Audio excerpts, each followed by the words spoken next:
నేను కడప వెళ్ళారు కదా ఏంటి మనం మేము వచ్చి చూడడం వెళ్ళాం కదా. అలాగే ఇంకెక్కడికి అవసరం అయితే అక్కడికి వెళ్తాం, తప్పదు. మా బాధ్యత అది. ఓ ప్రతిపక్షంగా ఆ బాధ్యత చేసి తీరాలి. తీరకపోతే రాజకీయ పార్టీ కాదు.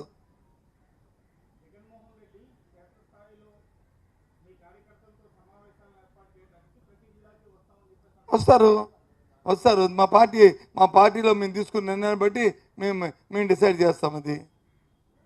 అది మేము డిసైడ్ చేసుకుంటాం. అది మా పార్టీ కార్యక్రమం వేరు, ప్రజల కార్యక్రమం వేరు. ప్రజలుగా అకాల వర్షాలు, అకాల ఇవి కరువులు, కాటకాలు, వాటికి పార్టీకి సంబంధం. అదే ఎప్పుడు వస్తాయి, ఎప్పుడు వచ్చినా సీజనల్గా దానికి అటెండ్ అవ్వాల్సిందే. ఒక రాజకీయ పార్టీకి బాధ్యత, రాజకీయ పార్టీగా ఒక ఇన్సిడెంట్ జరిగితే ఇన్సిడెంట్కి వచ్చి ఆ పార్టీ ఆ ప్రాంతంలో నాయకులా, లేకపోతే జిల్లాల నాయకులా, లేకపోతే అగ్ర నాయకులా అనేది డిసైడ్ చేసుకుని వెళ్తుంటాం. అది చేయాలి. చేయకపోతే రాజకీయ పార్టీ కాదు, రాజకీయ పార్టీ బాధ్యత. ఆ బాధ్యత నెరవేరుస్తున్నాం మేము, అంతే.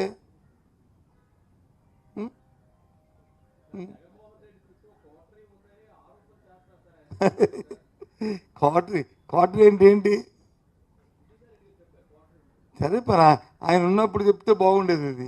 ఆయన ఉన్నప్పుడు అందరూ అదే అనేవారు, క్వార్టర్ ఉంది అని. ఈయన కూడా క్వార్టర్లో ప్రథములు అనేవారు. ఇప్పుడు ఆయన వెళ్ళిపోయి ఇంకోటి ఏంటి అలాగా. సరే, ఇవన్నీ కూడా అంటుంటారు, పోతుంటారు. అవన్నీ కూడా నేను అలాంటి వాటికి నేను సమాధానం చెప్పను.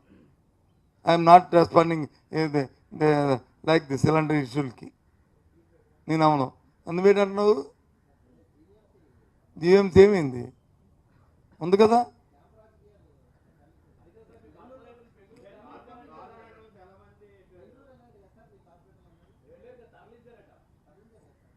ఆయన మాట్లాడినా నువ్వు మాట్లాడుతున్నావు. ఏది కరెక్ట్ ఇద్దరులో నాకు తెలియదు, మీరు చెప్పండి. నేను తరలించారు, వెళ్ళారు అనేది. తరలించడం అంటే పట్టుకొని తీసుకెళ్ళడం, వెళ్ళడం అంటే ఫ్లైట్ ఎక్కి వెళ్ళడం.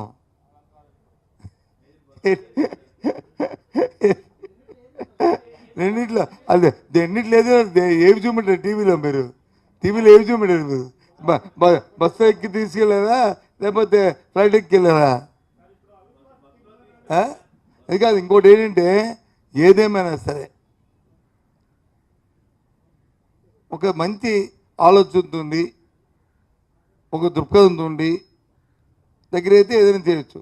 ఒక దుర్మార్గం ఆలోచనతో, ఒక దుష్ట ఆలోచనతో ఉన్న దగ్గర కొద్దిగా మనం కూడా అతిగా ఆలోచన చేసుకొని వాటిని తట్టుకోవడానికి ఆలోచన చేసుకొని చేయాలి.